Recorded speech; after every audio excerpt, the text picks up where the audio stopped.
Hey everyone, it's Mike from Rogala Photography here.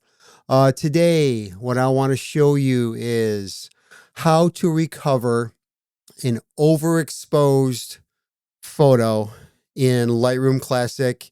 Couple caveats here.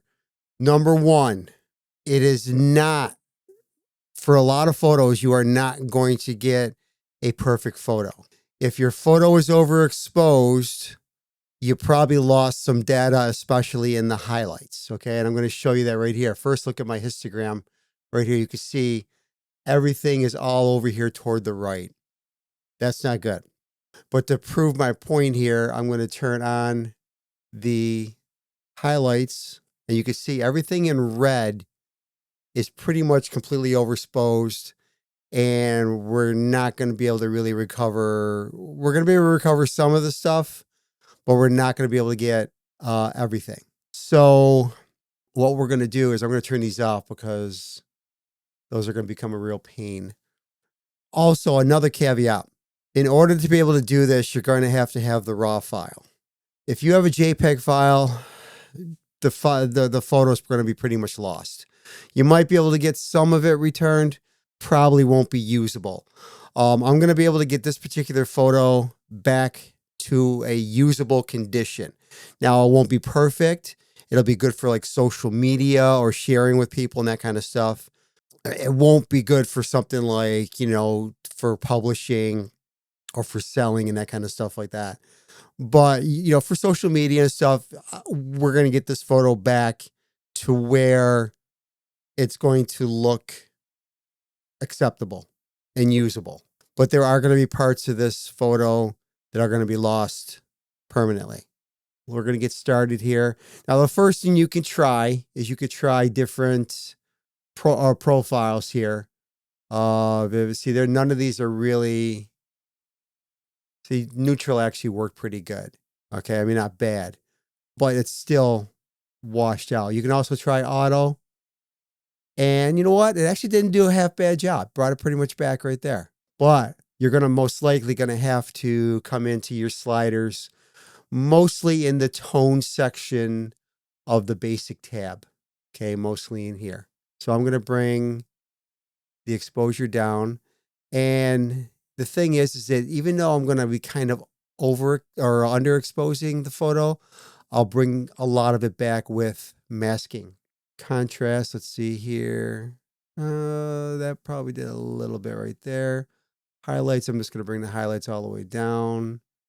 Shadows look good. Blacks, let's bring them down a little bit. Whites, okay.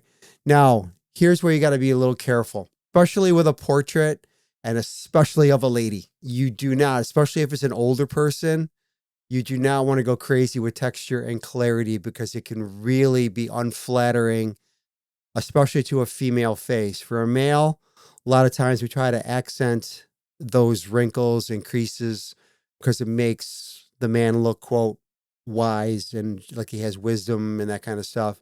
Whereas a woman, we tend to want to soften up her face a little bit. I'm going to do a little bit of texture. I'm not going to do any clarity at all. Okay. Clarity can really mess things up, especially with a portrait. Now I'm just going to quickly come in here and I'm going to do, let me see here. We're going to do radius. Let's keep that up a little bit. We're going to sharpen it up a little bit here. Raise it up and just leave it at that. Calibration, we could try a little calibration here, but that's really only going to affect the color. And right about there is good. Let's see here. That's good. I don't want to go that way. It's going a little too yellow.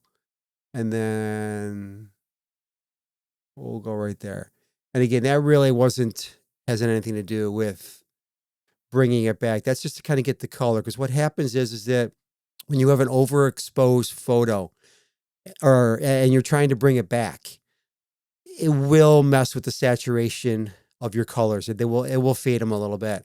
Again, this is not going to be a perfect photo. We're going to get back to usable. Now, tone curve. Let me see what we can do with tone curve. Let's try bringing this down a bit. And again, let's bring the face down a little bit. And don't worry, we are going to bring that all back.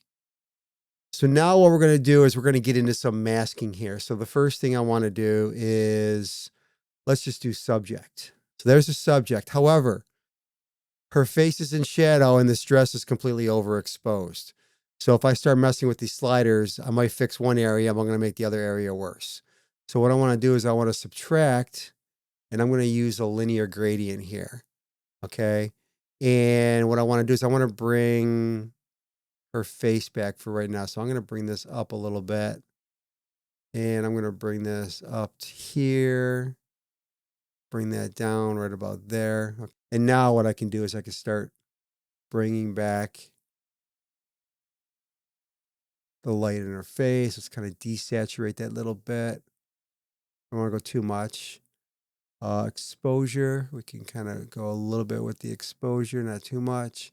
And again, I know I sound like I'm, repeating myself here, but we are not going to bring this back 100%. Let me see. Let's go to the tone curve here. See if we can do anything with the tone curve. Let's bring this up a little bit. Okay, right there. Actually, I don't want to go too much. I have another mask I'm going to use. All right, we're going to create this mask here. I'm going to select the subject again, but I'm going to subtract again with a linear gradient, but this time I want to subtract the upper part.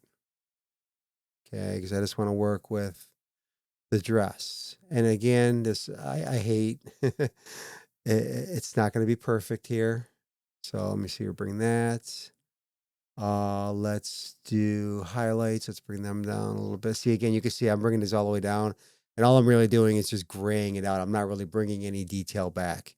So I'm not even going to bother trying. I just want to fix the other areas here. And let me see, that looks good right there. All right, now this is a nice mask that I liked it.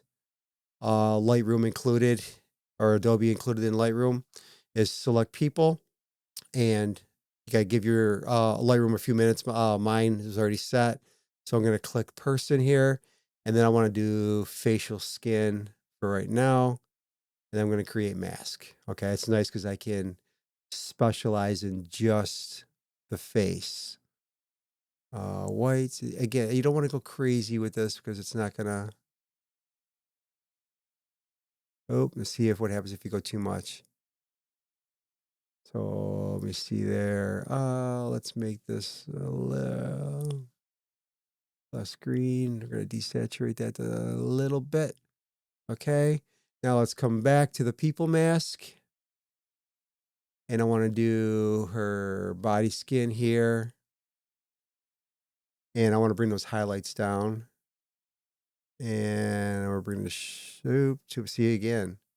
You got to be careful. Now I'm going to bring the shadows up. The blacks I'm going to bring up. Saturation I'm going to bring up.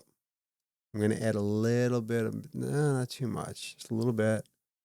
Highlights, let's see if we could bring those down a little bit. Contrast. Yeah, we can do that right there. That should be good right there. Now the background. Let's take the background, do a background mask. And this right here is also pretty much overexposed. We could try to recover it, but what I want to do here first is I want to subtract a linear gradient again, and I'm going to mess with that separately. And I already know what's going to happen with that, so I'm going to show you what I'm going to do with it. I'm going to bring this back down a little bit just to kind of make her look a little bit better and brighter. Bring up the shadows a little bit to even that out. Bring down the blacks. I'm going to do another linear gradient right here. And like I said, I already know kind of what's going to happen here, but let's bring the exposure down. And you can see I am not going to bring that pot. I think it was like a planter. I'm not going to bring that back. So what I want to do is I'm just going to delete that mask right there. And I'm going to come into a crop. And I'm going to crop it right out, right to about there. And I'm also going to bring this down a little bit. And we're going to kind of balance this way. We're going to balance this way like this. And that photo looks much, much better. Now, pretty much this photo is about as done as it's going to get. Okay. You can keep trying to tweak things. Again, if you have a raw file, you'll be able to bring it back. But if you can see here, there's before and there's after. It's a usable photo, not perfect. It definitely looks as if an amateur took the photo, but it is something that you could post on social media or show friends your photo and that kind of stuff and that and all that. Again, if you're using a JPEG, you might be able to recover some things, but don't forget a raw file has much more data in the file than a JPEG does. So good luck with a JPEG. This is another reason why we always shoot in RAW. If you're a beginner and you don't know about editing just yet, then I suggest that when you set your settings in your camera, set it for shooting RAW plus JPEG or JPEG plus RAW, however they got it set up. That way you can stash your RAW files away on an external hard drive somewhere. And then when you're ready to begin editing those photos, you'll have the RAW files. Okay, think of a RAW file as a negative. Okay, the old school film negatives. You put them away, and when you're ready, you could bring them out and then you can start practicing your editing. And then you can share your JPEGs as they are. Hopefully this helped you out. I plan on doing a video on recovering an underexposed photo coming out soon. So stay tuned for that. If you found this video helpful, please click the subscribe button and click that like button. I'm telling you, it's really, really helping my channel a lot. Ring that bell if you want to be notified when my next video is posted. Don't worry, there's no spam whatsoever. Just lets you know when the video is being posted. Until next time, take care, everyone.